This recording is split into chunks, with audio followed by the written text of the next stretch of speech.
బలహీనులను బలపరిచే దేవుడు. చెప్పండి నాతో, బలహీనులను బలపరిచే దేవుడు. ఇశ్రాయేలు ప్రజలు ఎలాంటి వారు అనంటే, మరి ఇశ్రాయేలు ప్రజలు అంటే ఎవరు అసలు?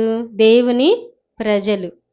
దేవుడు వారిని ఎంతో అద్భుత ఆశ్చర్య కార్యాలు చేసి ఐగుప్తు ఆ యొక్క ఎర్ర సముద్రము నుండి క్షేమంగా కనాను దేశం తీసుకొస్తాడు కదా, అరణ్యానికి తీసుకొస్తాడు. అయితే కొంతమంది దానిలో చనిపోతారు. వారిలో యెహోషువ కాలేబు నిండు మనస్సుతో ఆయన్ని ఆరాధించిన బిడ్డలు గనుక వారిని కనాను చేరుస్తాడు. అయితే అసలుకి ఎర్ర సముద్రం దాటించాడా లేదా?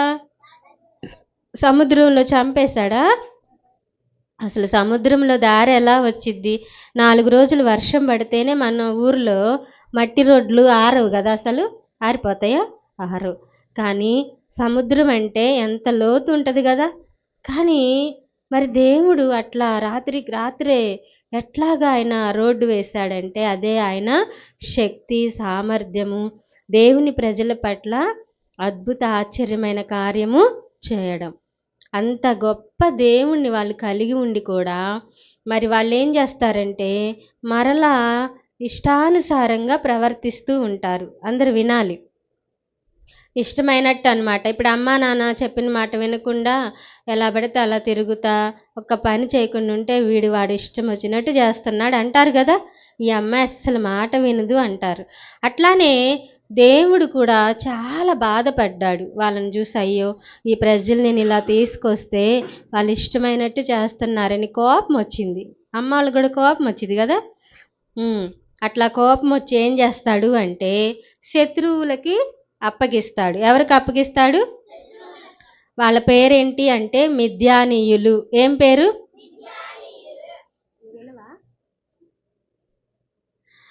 7 సంవత్సరాలు మిద్యానీయులకి అప్పగిస్తాడు. అప్పగిస్తే మరి శత్రువులు దేవుని సెలవు లేకుండానే వస్తారా? అప్పుడు ఫరో నుండి రక్షించిన దేవుడు మిద్యానీయుల నుండి రక్షించలేడా? అయితే వీరి ప్రవర్తన, వీళ్ళ యొక్క దోషభరితమైన క్రియలను బట్టే దేవుడు ఏం చేశాడు? శత్రువులకి అప్పగించేశాడనమాట. ఇప్పుడు ఆ శత్రువులు ఏం చేస్తున్నారు అంటే, ఇక్కడ చూడండి, ఇదిగో కనిపిస్తుందా? ఒక అతను ఏం చేస్తున్నాడు? ఒక పెద్ద మూట తీసుకొని వెళ్ళిపోతున్నాడు. ఇక్కడ వీళ్ళు ఏం చేస్తున్నారు? అయ్యా అది మాదేగా మాదేగా అన్నట్టుగా లాక్కునేటట్టు చూస్తున్నారు. అవునా కాదా?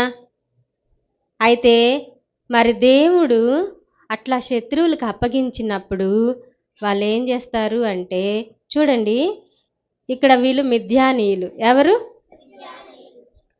దేవుడికి కోపం వచ్చి వాళ్ళకి అప్పగించాడు. అంటే వాళ్ళకి ఆశీర్వాదం అనేది లేకుండా చేశాడనమాట. అప్పుడు వీళ్ళు ఏం చేశారంటే శత్రువులు, వినాలి చేతులు కట్టుకొని, వీళ్ళు పంట వేసుకున్నప్పుడు టయానికి వస్తారు. పంట వచ్చేసింది పలానా ఊరిలో, మరి ఇంకా ఒడ్లు బస్తాలు అమ్మేయబోతున్నారు అన్నట్టుగా ఉన్నప్పుడు వచ్చేసి ఇవి మాయి. ఏంటవి? పంట మాది, పశువులు మాయి, ఈ స్థలాలు మావి మావి మావి అని ఏం చేస్తున్నారు?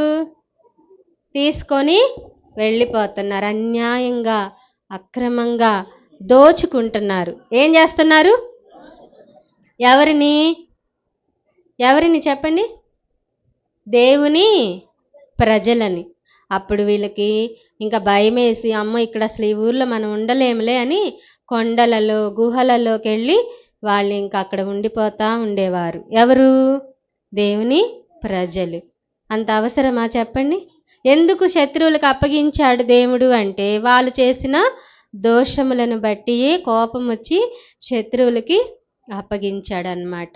అయితే వీళ్ళకి విసుగు వచ్చేసి ఇంకా, అయ్యో మావన్నీ అయిపోయినాయి, మేము ఖాళీగా ఉండిపోతున్నాము, అసలు మా వలన ఏదీ కావట్లేదు, చూస్తున్నారా, మా వలన ఏదీ కావట్లేదు అని ఇంకా అప్పుడు దేవుణ్ణి గుర్తు చేసుకుంటారు. ఎప్పుడు?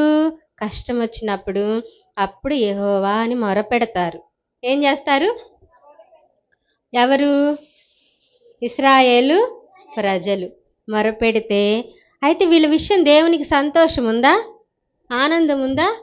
ఉందా? లేదు. కానీ వారు మొరపెట్టడం వలన, అమ్మో నా ప్రజలు ప్రార్థన చేస్తున్నారు నాకని వీళ్ళని ఎలాగైనా విడిపించాలి అని. దేవుని ప్రేమ చూడండి ఎంత గొప్పదో కదా. అమ్మా నాన్న కూడా కోపం వచ్చి ఈరోజు నీకు అన్నం పెట్టనులే అన్నారనుకో, లేదులే అమ్మా నన్ను క్షమించులే అమ్మా, నాకు ఆకలి అవుతుందంటే పెడతారా లేదా? అయ్యో నా బిడ్డలు అని చెప్పి పెడతారు కదా, దగ్గర తీసుకుంటారు. అట్లానే ఈ దేవుడు కూడా ఏం చేశాడు అంటే వీళ్ళు చేసినటువంటి ప్రార్థన విన్నాడు. ఎవరు వింది? కోపం వచ్చినా అప్పటికి కూడా ఆయన బిడ్డలే కదా వారు. ఆయన వాళ్ళ ప్రార్థన విన్నాడు. కనుక మీకు ఏ సమస్య వచ్చినా ఏం చేయాలి? దేవుడు ప్రార్థన వినే దేవుడు అని నమ్మాలి. నమ్ముతారా? చూడండి ఇప్పుడు ఏం జరిగింది అంటే, సరేనని చెప్పేసి ఇక్కడ చూడండి ఎవరితను అంటే గిద్యోను. ఎవరు? కనిపిస్తున్నాడా? ఇక్కడెవరు? దేవుని దూత. ఇప్పుడు మరి మిద్యానీయుల్ని ఏం చేయాలి? ఓడించాలి కదా. మిద్యానీయులంట, అమ్మోనీయులంట, తూరు ప్రదేశపు జనులు వీళ్ళందరూ వచ్చేసి ఎవరి మీద పడ్డారు? ఇశ్రాయేలు ప్రజల మీద పడితే అప్పుడు వీళ్ళు ప్రార్థన చేస్తే, షారోను విను, అప్పుడు దేవుడు అయ్యో నా ప్రజలు ప్రార్థన చేశారని చెప్పేసి ఇప్పుడు మిద్యానీయుల మీద మరి యుద్ధం చేయడానికి ఒకళ్ళు కావాలి కదా. దేవుడే చేయగలడు, కానీ వారికి దేవుని విలువ తెలియాలి. అందుకని చెప్పేసి వారిలో ఒక అతన్నే ఎన్నుకొని వారి ద్వారా ఏం చేయాలనుకున్నాడు? జయం తీసుకురావాలి అని. ఇక్కడ ఎవరంటే ఈయన గిద్యోను. ఎవరు? గిద్యోను ఏం చేస్తున్నాడంటే ఆ గానుగ చాటునంట గోధుమలు ఏం చేసుకుంటున్నాడు? అమ్మో అమ్మో వీళ్ళు వచ్చేస్తారేమో. ఎవరు వాళ్ళు? మిద్యానీయులు వచ్చేస్తే నా పంట అంతా లాక్కుంటారు, తీసేసుకుంటారు, అక్రమంగా వెళ్ళిపోతారని గబగబా ఏం చేస్తున్నాడు? గోధుమలని దుళ్ళగొట్టుకుంటున్నాడు. ఆ టైంలో దూత వస్తాడనమాట. వచ్చి ఏమంటాడంటే, పరాక్రమము గల బలాఢ్యుడా యెహోవా నీకు తోడై ఉన్నాడు అనగానే సడన్గా లెగుస్తాడు. ఇప్పుడు మీరు ఏదన్నా పని చేసుకుంటా ఉన్నప్పుడు అసలే కంగారుగా ఉన్నారు, గబక్కన వచ్చి ఎవరైనా మాట్లాడంగానే మీకేమనిపిస్తుంది? భయం అనిపించింది కదా. కానీ గిద్యోను ఏం భయపడలా.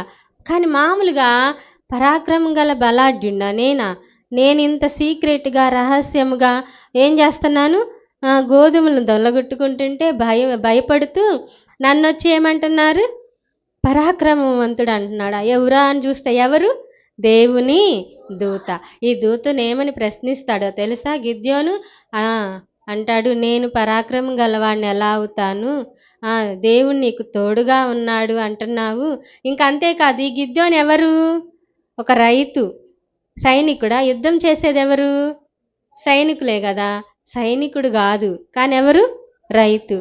రైతు అయినప్పటికీ, బలహీనుడైనప్పటికీ దేవుడు అతన్ని వాడుకొని ఏమి తీసుకురావాలని? యుద్ధంలో మిద్యానీయుల పైన జయం తీసుకురావాలి. నేను ఎలాంటి దేవుడనో వీళ్ళకి తెలియాలి. ఒక బలహీనుడైనా కూడా దేవుడు ఏర్పాటు చేసుకున్నాడు. కాబట్టి మీరు కూడా అనుకోవద్దు, నాకేం పాటలు రావు, నాకేం వాక్యం రాదు, నాకు బైబిల్ చదివేదే రాదు. కాదు, దేవుని దృష్టిలో నువ్వు ఉంటే దేవుడు ఖచ్చితంగా నేనేం చేస్తాడు? వాడుకుంటాడు అని నమ్మండి. అయితే ఈయనైతే ఏమన్నాడంటే, నాది మనష్షే గోత్రం కదా, అంతేకాదు మా పితరులకి ఏం చేశాడంట దేవుడు? ఎర్ర సముద్రం నుండి తీసుకొచ్చి అలాంటి అద్భుతాలు చేసి అవన్నీ చేశాడంట కదా, మరి మాకెందుకు ఈ పరిస్థితి అని అడుగుతాడు. ఎవరిని? దూతని. అసలు అలా అడగొచ్చా? అడగకూడదు. నిజంగా మేమే దోషులమని ఒప్పుకోవాలి కదా. అట్లా ఒప్పుకోకుండా అట్లా అడుగుతున్నాడు. చూడండి, అయినప్పటికి కూడా దేవుని ప్రేమ చూడండి ఎంత గొప్పదంటే, ఆయన ప్రశ్నలన్నిటికీ సమాధానం చెప్తాడు. ఏం భయపడవద్దు గిద్యోను, నేను నీకు తోడుగా ఉండి జయమిస్తాను అంటే, నేను చిన్నవాడిని కదా, నా గోత్రం ఏ పాటిది, మనష్షే గోత్రము అని చెప్పేసి అంటాడు. అయినప్పటికి కూడా గిద్యోనికి ఒక విశ్వాసం ఉంటుంది. ఏంటి? దేవుడు తోడుగుంటే ఏం చేయొచ్చు? మిద్యానీయుల్ని జయించవచ్చు అని ఉంటుంది. కానీ అయితే మరి ఆ రోజుల్లో బైబిల్ ఉందా? లేదు. ఇట్లా వాక్యం చెప్పేవాళ్ళు ఉన్నారా?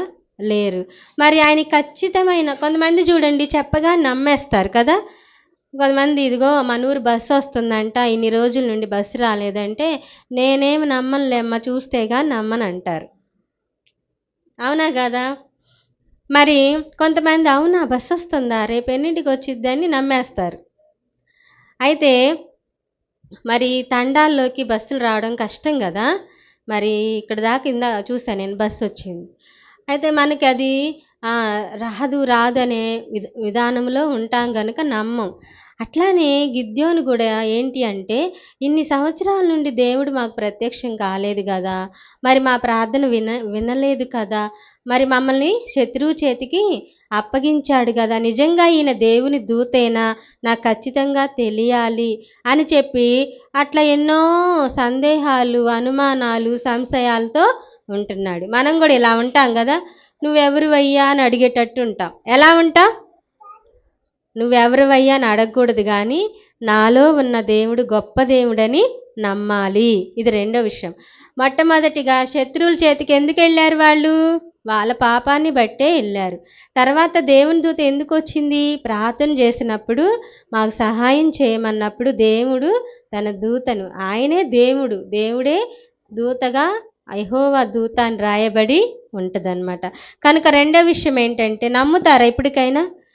మీలో యేసయ్య ఉన్నాడా? యేసయ్యని హృదయంలో అంగీకరించారా? యేసయ్య మన కొరకే ఈ లోకంలో జన్మించాడు. నీ యొక్క నా యొక్క పాపాలను తీసివేయడానికి ఆ కలువరి శిలువలో తన రక్తాన్నంతటిని కూడా కార్చివేశాడు. ఈరోజు నిన్ను అడుగుతున్నాడు. చూడండి దేవునికి ఎంత ప్రేమ కదా! ఈయన ఎన్ని ప్రశ్నలు వేసినా మాట్లాడుతుందా లేదా దూత? క్షణములో నశింప చేయొచ్చు కదా! కానీ అలా చేయకుండా మనం బలహీనులమని, మనకి ఎంతో మరి ఆయన్ని తెలుసుకోవాలని ఆయనకు ఆశ అనమాట. అందుకనే ఈ రోజున కూడా ఈ విధంగా క్లాసులో దేవుడు నీతో మాట్లాడుతున్నాడు. ఇప్పటికైనా నన్ను అంగీకరించు, నీ హృదయంలో నన్ను చేర్చుకో, నేను నిజమైన దేవుణ్ణి అని అంటున్నాడు. నమ్ముతారా? యేసయ్య ఎవరి కోసం ప్రాణం పెట్టాడు? నా కోసం అని నమ్మాలి. అర్థమైందా? ఇది రెండో విషయం. కనుక మరి జీవితంలో వెళ్ళిపోయేటప్పుడు కూడా చిన్న వయసులో అయినప్పటికీ కూడా నాలో ఉన్న దేవుడు గొప్ప దేవుడని నమ్మాలి. నమ్ముతారా అలాగా? నమ్మాలి. ఏం దేవుడోలే అని ప్రశ్నలు, సమాధానాలు అట్లాగా ఉండకూడదు. గిద్యోను అలానే ఉన్నాడు కదా! సరే, ఎంతో భయపడతా ఉన్నప్పుడు ఇక్కడ చూడండి, మనమైతే కొంతమంది చెప్పా కదా, నేను నమ్మితేనే చూస్తా, నాకు ఏదైనా గుర్తులు పెట్టుకుంటారు కదా, అట్లా గుర్తు పెట్టుకున్నాడు. ఎవరు? గిద్యోను. ఏమన్నాడంటే, నువ్వు నిజంగా దేవుని దూతవైతే చూడండి, మరి నేను నీకు ఒక అర్పణ తీసుకొస్తా, అర్పణ తీసుకొచ్చే వరకు నువ్వు ఇక్కడే ఉండాలి. అసలుకి దేవునికి మనం చెప్పే అంతటి వాళ్ళమా? చూడండి గిద్యోను ఎంత ఖచ్చితంగా దేవుని తెలుసుకోవాలని అట్లాగా చేస్తున్నాడు. అయితే బైబిల్ అందరూ అలాగా చేయలే. చూసి నమ్మిన వారి కంటే చూడక నమ్మిన వారు ధన్యులు అన్నాడు. సరేలే అని చెప్పేసి గిద్యోను వచ్చే వరకు కూడా ఎవరున్నారు? ఉన్నాడా లేదా? నువ్వెప్పుడు వస్తావా అని దేవుడు కూడా నీ కోసం ఏం చేస్తున్నా అంటే ఎదురు చూస్తూ ఉన్నాడు. యెషయా గ్రంథంలో ఉంటుంది, దినమెల్లా చేతులు చాచంట ఏం చేస్తున్నాడు ఆయన? నా బిడ్డ నన్ను తెలుసుకోవా, నేను నీ కోసమే ప్రాణం పెట్టాను, లోకంలో సినిమాలు చూడొద్దు, బూతులు మాట్లాడొద్దు, అబద్ధాలు ఆడొద్దు, ఇవన్నీ చేస్తే నువ్వు నరకానికి వెళ్ళిపోతావు అమ్మా, నన్ను తెలుసుకోవా అని దినమల్లా అంట రోజంతా చేతులు ఇలా చాపి నుంచోండి. మీ చేతులు నొప్పిగా ఉంటాయా? ఉండవా? ఉంటాయి. మరి దేవుని చేతులు నొప్పి లేవా? ఆయన నొప్పి అయినా భరిస్తాడు. ఎవరి కోసం? నా కోసం అనాలి. ఎవరి కోసం? మరి ఆయన చేతుల్లోకి రావడానికి ఇష్టపడతారా? ఇష్టపడాలి. ఈరోజైనా ఒప్పుకోండి, యేసయ్య నా కోసమే ప్రాణం పెట్టాడని. చూడండి, నా మేక పిల్లని సిద్ధపరచి మరి ఆ, పొంగనటువంటి భక్ష్యాలు అంటే రొట్టెలు చేసి తీసుకొస్తాడు. మరలా వండిన నీళ్లు కూడా తీసుకొని వచ్చి అక్కడ మస్తకి వృక్షం అని ఉంటుంది, అక్కడ తీసుకొస్తే ఆ దూత వినాలి, అదిగో ఆ రాతి మీద పెట్టు అని చెప్పి ఆ యొక్క మరి ఆ యొక్క బలిని ఏం చేస్తాడంటే ఆ మాంసాన్ని రొట్టెల్ని అగ్ని ద్వారా దహించి వేస్తాడు. అప్పుడు అర్థమైద్ది అనమాట ఎవరికి? గిద్యోనికి ఈయన నిజముగా దేవుడే, దేవుని దూతే అని చెప్పి అర్థమైద్ది అనమాట. కనుక మనం ఇలా ఎలా తెలుసుకోగలుగుతామంటే ప్రార్థన ద్వారానే మనం కొన్ని విషయాలు ఖచ్చితంగా మనకు తెలుస్తూ ఉంటాయి. వాక్యం చదవడం ద్వారా కూడా తెలుస్తూ ఉంటాయి అన్నమాట. ఇప్పుడు ఖచ్చితం చేసుకున్నాడా లేదా? చేసుకున్నాడు. అట్లానే చూడండి, ఇంకా ఇప్పుడు ఏమంటాడు అంటే ఖచ్చితమైంది. ఇప్పుడు నా దగ్గరికి ఎవరు వచ్చారు అని నమ్ముతున్నాడు? దేవుడే వచ్చాడు అని నమ్మేశాడు అనమాట. ఎవరు? గిద్యోను. నమ్మి ఇక దేవుడు చెప్పినట్టు వింటున్నాడు. దేవుడు ఏమన్నాడంటే, గిద్యోను వాళ్ళ నాన్న ఏం చేస్తాడు అంటే ఒక బలి అంటే విగ్రహాలని పెట్టి విగ్రహాలకి బలులు అర్పిస్తూ ఉంటారనమాట. ఏం చేస్తారు? విగ్రహాలకి బలులు అర్పిస్తే ఎంత పాడైపోయారో చూడండి. అసలు ఇశ్రాయేల్ ప్రజలకి విగ్రహాలు ఉన్నాయా? విగ్రహం అంటేనే దేవునికి ఇష్టం లేదు కదా. కానీ వాళ్ళ తండ్రి ఏం చేస్తాడంటే ఇవన్నీ బయలు దేవతలు. ఏంటివి? వీటన్నిటిని పెట్టి పూజలు చేయడం, అర్పణలు అర్పించడం, ఇవన్నీ చేస్తూ ఉంటే దేవుడు అంటాడు, గిద్యోను నేను నీకు కనిపించా కదా, నువ్వు నన్ను ఖచ్చితంగా దేవుడు నాకు కనపడ్డాడు అని నీకు అర్థమైంది కదా, వెళ్ళి ఏం చేస్తావంటే నీ తండ్రి చేయించినటువంటి ఆ యొక్క విగ్రహాలను ఏం చేస్తావు? పగలగొట్టేయి అంటాడు. పడగొట్టేయి అంటే గిద్యోను ఎవరని చెప్పుకున్నావు? ధైర్యవంతుడా బలహీనుడా? ధైర్యం లేక రాత్రి వేళ తన స్నేహితులను 10 మందిని తీసుకెళ్ళి టపా టపామని పడేస్తాడు. ఏం చేస్తాడు? ఇప్పుడు ఎందుకు పడేశాడు వాటిని? దేవుడు ఎవరో ఆయనకు అర్థమైంది కాబట్టి ఆ విగ్రహాలను ఏం చేశాడు? పడగొట్టేసి ఇంకా వాటిల్లో ఉన్నటువంటి ఒక కర్ర ద్వారా కూడా అక్కడ బలి అర్పిస్తాడన్నమాట. చూడండి, ఇప్పుడు మీకేం విగ్రహాలు ఉన్నాయి? కొంతమందికి వాళ్ళకి వాళ్ళే విగ్రహం కదా. నన్ను చూడు, నా డ్రెస్సు చూడు అన్నట్టుగా ఉంటారు. అది కూడా ఒక విగ్రహమే. కొంతమందికి ఈ విగ్రహం అంటే ఏంటంటే ఇంకా అవి లోపల ఉండిపోతాయి. ఇప్పుడు పెద్దవాళ్ళు ఉన్నారు, కొంతమందికి డబ్బే విగ్రహంగా ఉంటుంది.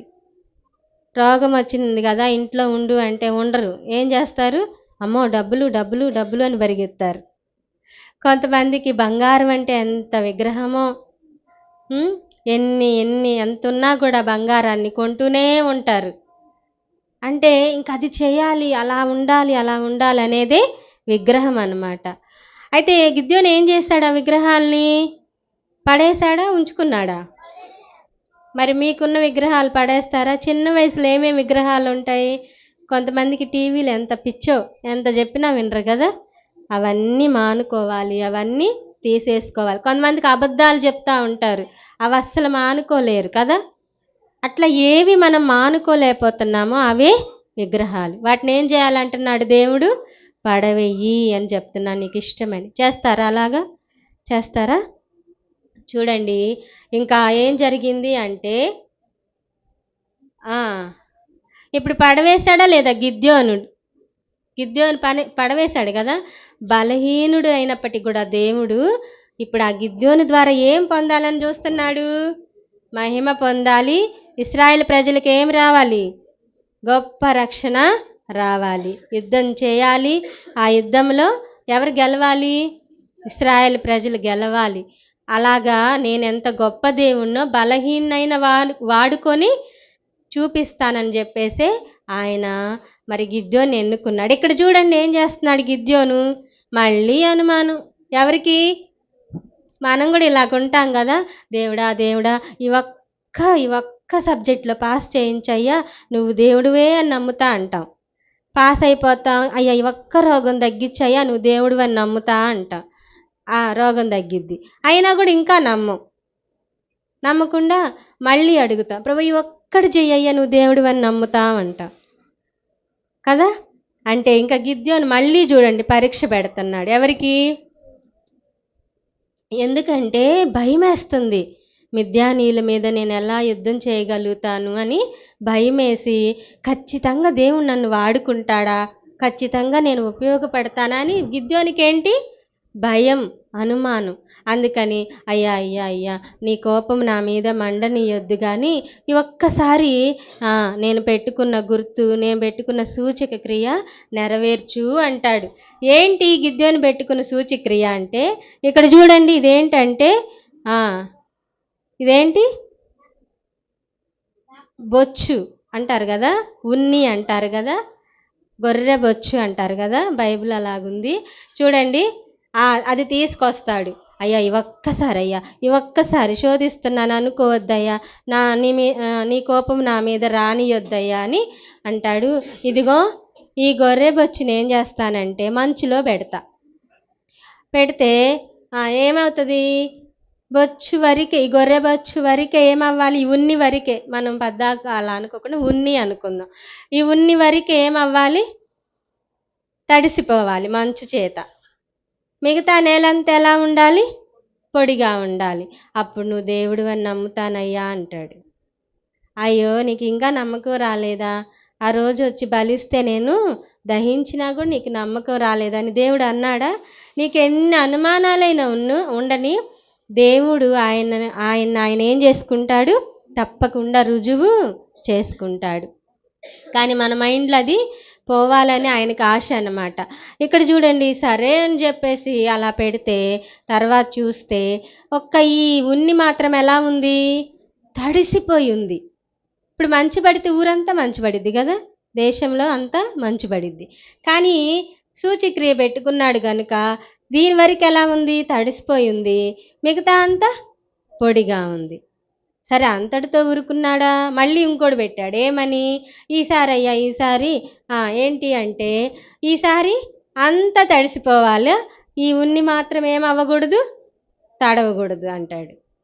సరేలే కానీ అని చెప్పి, నువ్వు బలహీనుడు అని నాకు తెలుసులే అని దేవుడు ఏం చేశాడు అంటే, ఈ ఉన్ని మాత్రం పొడిగా ఉంచుతాడు, నేలంతా తడిసిపోయిద్ది. మనం కూడా ఒక్కోసారి కొన్ని విషయాలు చేయాలనుకున్నప్పుడు అనుమానంగా, అర్థం కాకుండా ఉంటాయి. అలాంటి టైంలో మనం ఖచ్చితంగా దేవుని చిత్తాన్ని తెలుసుకోవాలా లేదా? అది మనకెంతో క్షేమం అన్నమాట. ఖచ్చితంగా మాట్లాడయ్యా, ఖచ్చితంగా నాకు చూపించయ్యా అని అడగాలి. ఇప్పుడు ఈ గిద్యోని ఖచ్చితంగా తెలుసుకున్నాడు లేదా? మనసులో తెలుసుకున్నాడు. ఇప్పుడు యుద్ధానికి పోయడానికి ఏమైనా భయపడతాడా? నేను పెట్టినవన్నీ దేవుడు చూపించాడు కాబట్టి ఇక నాకు ఎవరు తోడుగా ఉంటారు? ఇప్పుడు అమ్మ వాళ్ళని కూడా చూడండి, చీకటి వేళల్లో కొట్టుకెళ్ళి రమ్మంటే 9 అప్పుడు, ఇదిగో నేను ఆడదాకా వస్తాలే వెళ్ళు అంటే, నువ్వు రావులే నాకు తెలుసులేని అని మధ్యలో నుంచుంటారు. అవును కదా, నేను వస్తా అని చెప్పా కదా నువ్వు వెళ్ళు అంటారు. నువ్వేమి రావులే అని కొంచెం దూరం పోయి ఏం చేస్తారు? మళ్ళీ నిలబడతారు. ఇంక వీడు పోయేటట్లేలే అని చెప్పేసి ఇంకా అమ్మ కూడా ఏం చేసిద్ది? మనతో పాటు కొట్టుకొచ్చేసిద్ది. అట్లాగా అంటే అమ్మయ్య, అమ్మ వచ్చిందిలే, నాకు కుక్కల భయం లేదు, ఏ భయం లేదని చెప్పి ఏమవుతారు? అప్పుడు ధైర్యంగా కొట్టు దగ్గరికి వెళ్తారా వెళ్ళరా? వెళ్తారు. అట్లానే ఇప్పుడు గిద్యోనికి ఏమైపోయింది? మనసు అంతా ఎవరుండారు? అమ్మయ్య, దేవుడు ఉన్నాళ్లే, నాకు తోడుగా వస్తా అంటున్నాడని చెప్పి నమ్మేసి ఇప్పుడు యుద్ధంకి వెళ్ళాలంటే ఏమన్నా భయపడతాడా? ఏమాత్రం భయపడనమాట. ఇక్కడ చూడండి, ఇక బయలుదేరాడు మన గిద్యోన్. ఎవరు? బయలుదేరి ఇక కొంతమందిని ఏం చేశాడు? సిద్ధపరుచుకున్నాడు. వీళ్ళు ఎంతమంది అంటే 32,000 మంది. ఎంతమంది? పురుషులు. మిద్యానీయులు వాళ్ళందరూ ఎంతమంది అంటే 132,000 మంది. ఎంతమంది? ఇంక ఇప్పుడేం భయపడ్డు. ఎందుకని? ఖచ్చితమైనటువంటి నిర్ణయం వచ్చేసింది, ఇంకా దేవుడు నాకు తోడుగా ఉన్నాడు అని. అయితే దేవుడు అంటాడు, గిద్యోను వీళ్ళందరినీ మరి తీసుకొని వెళ్తున్నావు, వీళ్ళందరూ కాదులే కానీ వీళ్ళకు పరీక్ష పెడతా, ఈ పరీక్షలో కూడా ఆ, ఏం చేస్తావంటే కొంతమందిని పంపించేయాలి అంటాడు. ఇప్పుడు మనుషుల్ని చూస్తాడా? అస్సలు మనుషులను చూడు, ఒక్కళ్ళు ఉన్నా సరే వెళ్తా అంటాడు. ఎందుకని? దేవుడు ఉన్నాడు కదా అని. సరేనేసయ్యా అని చెప్పేసి అంటాడు. సరే, ఈ 32,000 మందిలో యుద్ధం అంటే భయపడే వాళ్ళని వెళ్ళిపో అని చెప్పి అంటాడు. ఏమంటాడు అంటే వాళ్ళలో ఏముంది మనసులో? అమ్మో యుద్ధానికి పోతున్నాం, మనం బతుకుతాము చచ్చిపోతాము, ఈ గిద్యోని రమ్మంటే వచ్చాము అనుకుంటున్నారేమో కదా. అప్పుడంట వాళ్ళల్లో ఒక 22,000 మంది వెళ్ళిపోతారు. 22,000 మంది వెళ్ళిపోతారు. చూడండి ఎంతమంది ఉన్నారో కదా. సరే అని చెప్పేసి వెళ్ళిపోతారు. అయితే దేవుడు మన పక్షంగా ఉంటే యుద్ధం ఎవరు చేస్తారు? దేవుడే చేస్తాడనమాట. అది నమ్మాడు ఎవరు? గిద్యోన్. వాళ్ళు వెళ్ళిపోతున్నారని ఏమైనా భయపడ్డా?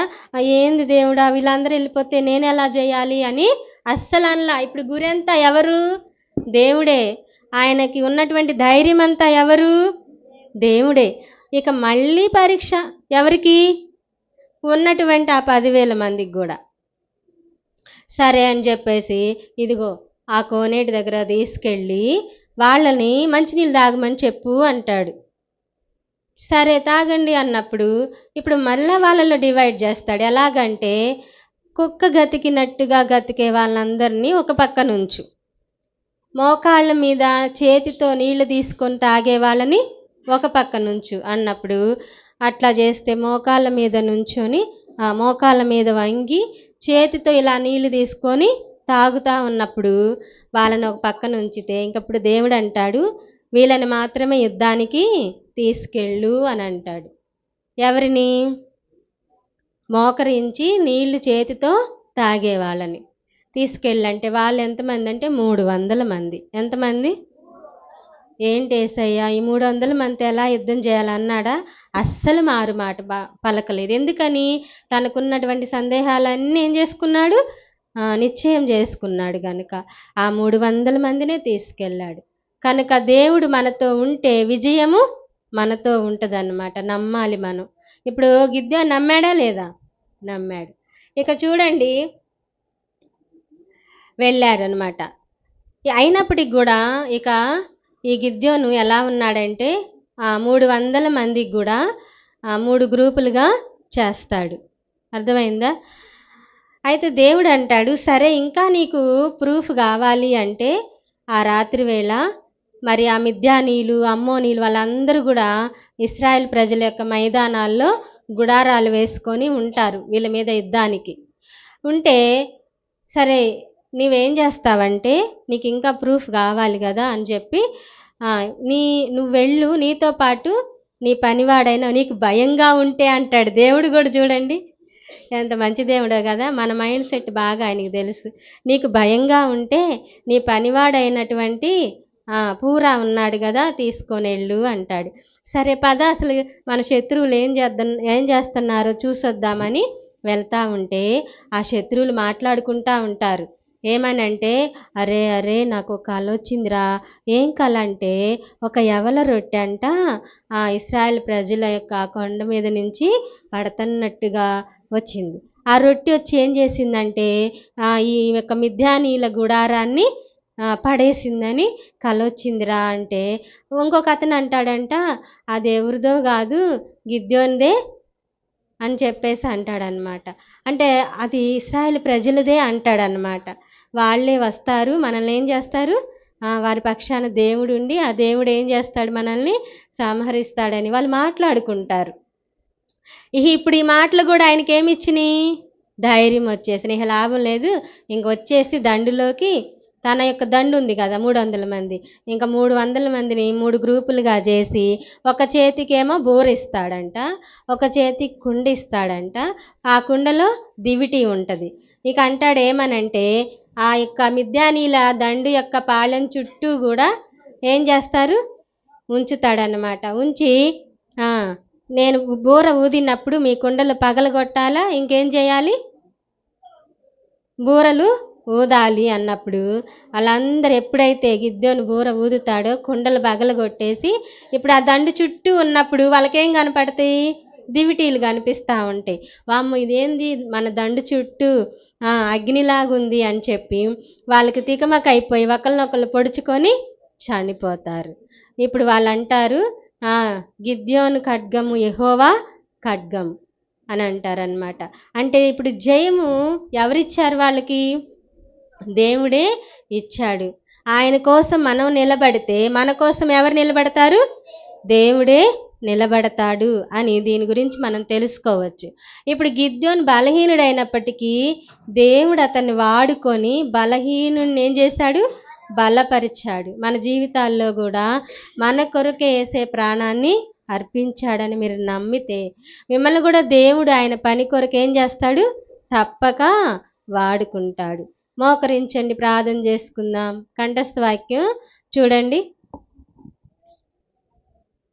ఇప్పుడు గిద్యోను ఎంత సంతోషిస్తాడు కదా, ఎంత బలహీనుడు నేను, నా ద్వారా కూడా శత్రువుల పైన ఏమిచ్చాడు దేవుడు?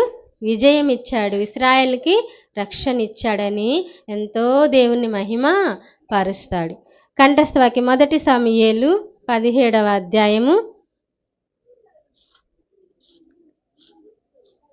1 సమూయేలు 17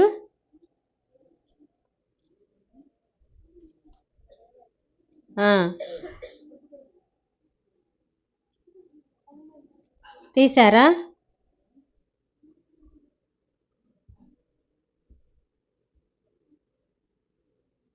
క్షమించండి.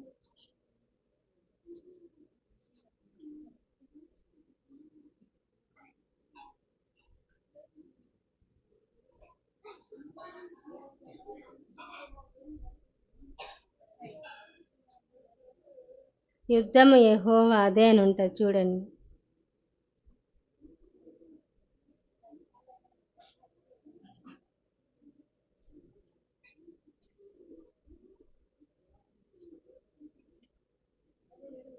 ఆ,